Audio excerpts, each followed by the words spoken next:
Put the wooden skewer into the closed peg so that it hangs down inside the glass and is about 2.5 centimeters from the bottom of the glass. 1 cup of water.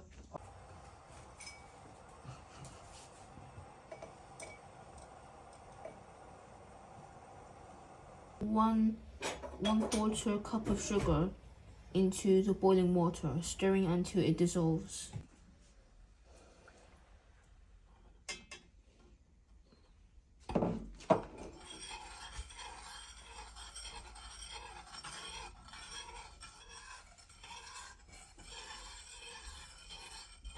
Allow it to cool for at least 20 minutes.